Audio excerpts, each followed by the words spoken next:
Hi, y'all. This is Cheryl. This is my Life Without a Witness channel. Please like and subscribe these videos. Subscribe to these videos if you like the content, and share it with someone if you think it would be helpful. So I wanted to do this really quickly before my meeting because I've been thinking that my job is my job, not my work. My job is a place of a lot of where I feel a lot of uh, tension. Is that the right word? Where I feel stuck. Yes, stuck. That's what it is. Yeah, I have no room,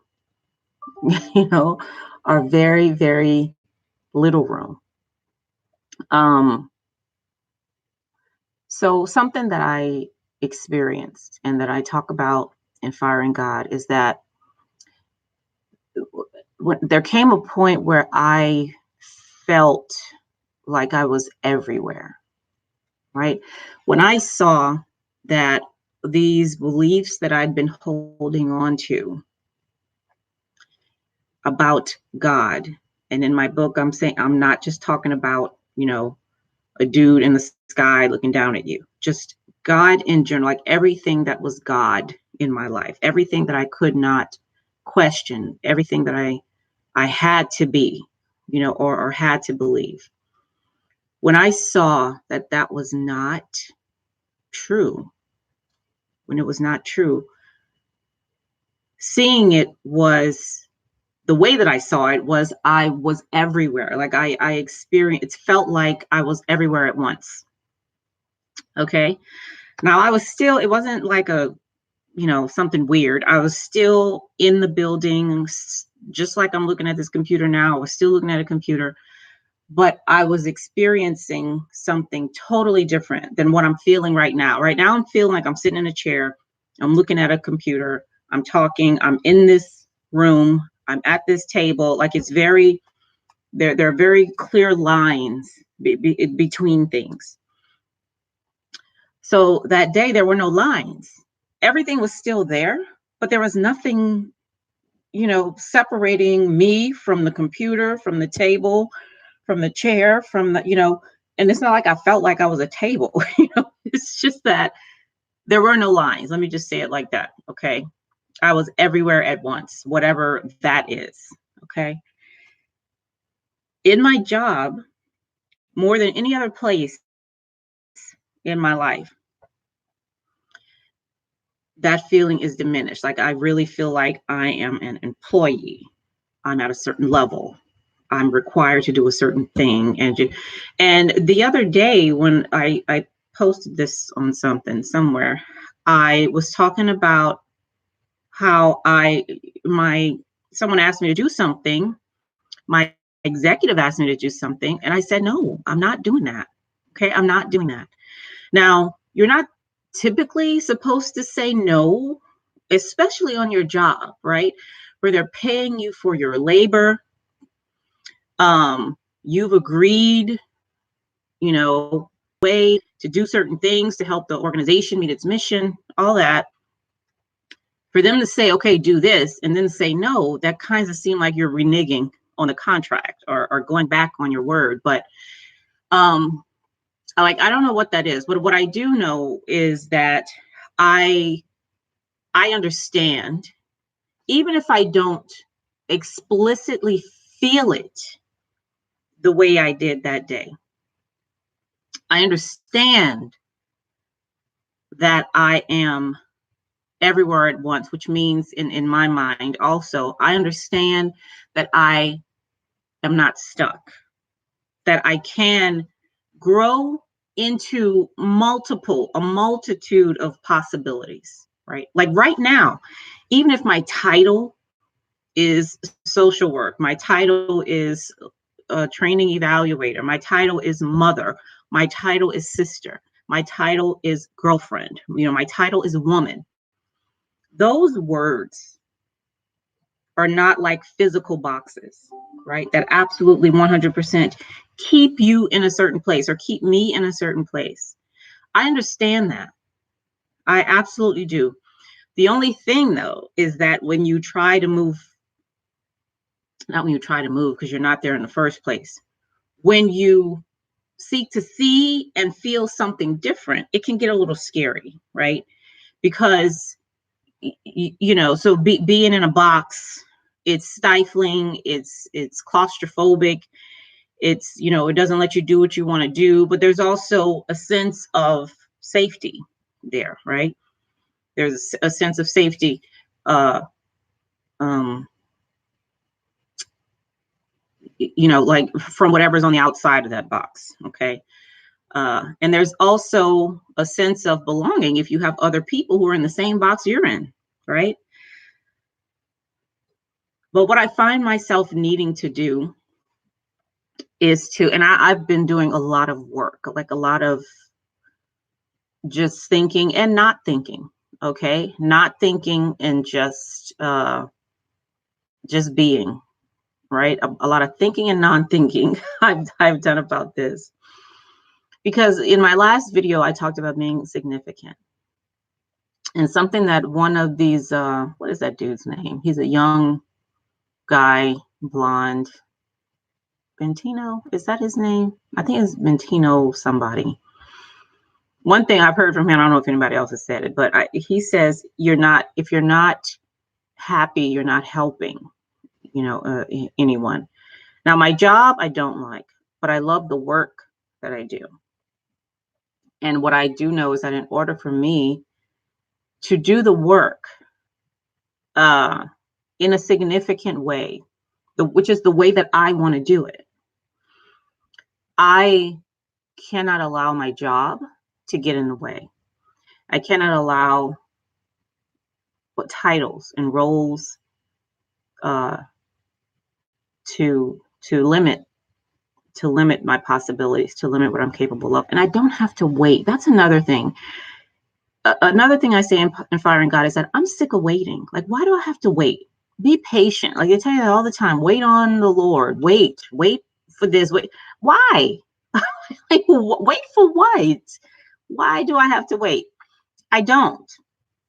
And I'm not going to. I made a decision October last year. One of the scariest decisions I ever made, right? And that was to quit the job that I had in government.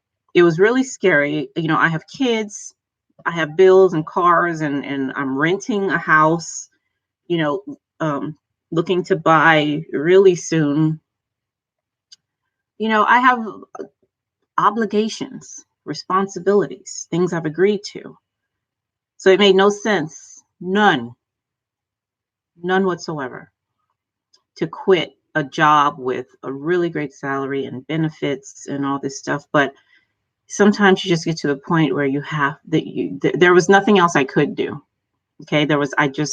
I had no plan, right? I'm not saying go out there and do this, but I'm saying I had no plan, right? I had no plan, but I knew I couldn't stay where I was for one more day. I just couldn't, not for one more day. And while I'm making very, very small baby steps and limited progress in this job, because this job is a collaborator, right? It's a collaborator that I have delegated my trust to help me, reach the next step that I want to reach, to help me realize some long-term goals that I have, right? But one thing that I said yesterday during another conversation is my job isn't my only collaborator. It's not the only thing that I have as a resource. It's a primary resource, the way I'm looking at it now, and the way that I'm allowing it to contribute to the things that I want and that I need. I've placed it as a primary resource for that. But again, that's where I've placed it. Okay. It doesn't have to be there. Money isn't the only currency. I understand that too. So I don't want, Life has just happened to me. And that's a very loaded statement, but we're just going to leave it simple like that. I don't want that. I don't want it to just happen to me. I want to, be able to direct myself in a certain way, so I have more autonomy, control, and accountability for the things that go on.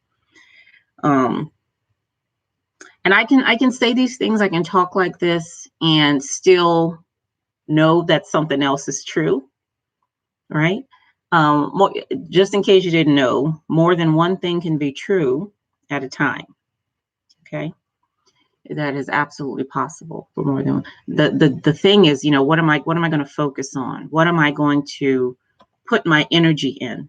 Okay, I'm creating this course right now for entrepreneurs in Duluth, Minnesota. The nonprofit agency, they want to create a course for both incarcerated individuals and those who are not incarcerated, to help them build a business, build their vision, build a business, and actually, make something happen with that for themselves and their children if they have them, their community. And I'm loving this work. I'm really loving it because it's help. It's actually, one thing I say is that learning is sharing of perspective and experience. That's also what teaching is, sharing of perspective and experience. So as I'm co-creating this thing, I'm also sharing perspective and experience. I'm also learning, and that doesn't mean that I'm just writing or reading somebody's story. It's a course about entrepreneurship, right? That's what I am. That's what I am looking to, expand. I'm looking to exercise my entrepreneurial skills and competencies so that I can then, approach what I'm doing in a more focused and entrepreneurial way. Okay, so sharing of perspective, you have the course that you want to create is being created by the person who would be in the course. Basically, right? How is that not sharing of perspective? And so I can, everything I'm doing and researching and talking about and designing, I can resonate with, okay? Because it's me, right? It's absolutely me. And some of the stories that I've been getting back from the potential learners in the course, I really am sharing a lot. Okay. Sharing. And when I say sharing, I'm not talking about I take a piece of your pie and you have less. Now I have something, I didn't have before. That's not sharing. That's not what I'm talking about. I'm talking about the sharing where you don't gain or lose anything. Okay. That's the kind of sharing I'm talking about. And that's what I'm experiencing with this course. And what I'm finding is that my decisions, I'm having to really give attention to decisions I'm making. Like I just said, shit can't just happen to me. I'm really paying attention to, okay, Cheryl, what kind of decision needs to be made at this point? And what kind of decision enabling information do you have and do you need in order to move forward, with this next decision? Now, I'm a firm believer that decisions are not good or bad. They're just decisions. They're just something you decided to do. Okay. There's something you decided to do. And the same way that we are all, wherever you are on this earth, if you're listening to this, you're breathing. Okay.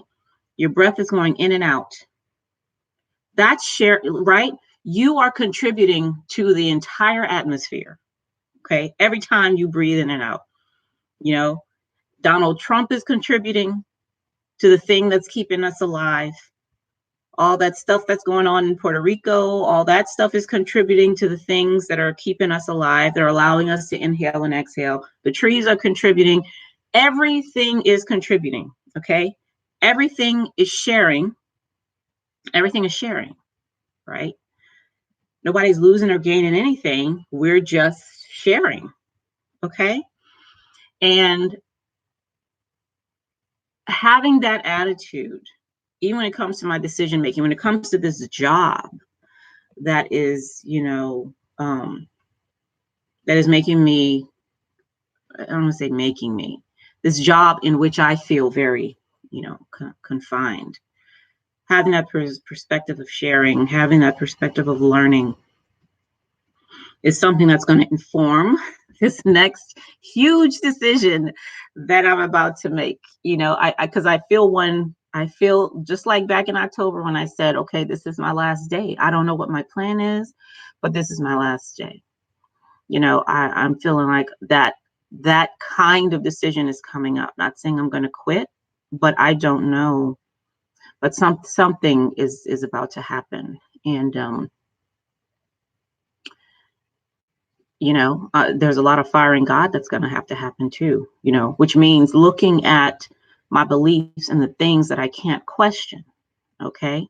Firing God is a daily process. It's something that happens every day, right? Where am I stuck on a particular truth? Where am I stuck or afraid to move on something I know for sure? Because if I can't look at that and question that and see that there are other possibilities regarding that, then I'm going to stay stuck.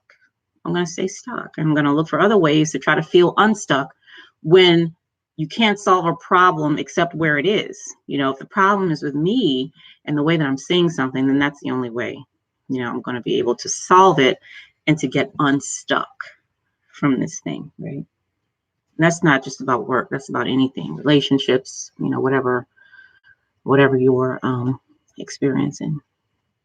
All right, I have a meeting in like 3 minutes, so I'm going to go and get prepared to have this conversation. So you all have a good rest of the day, and I will speak to you later. Bye.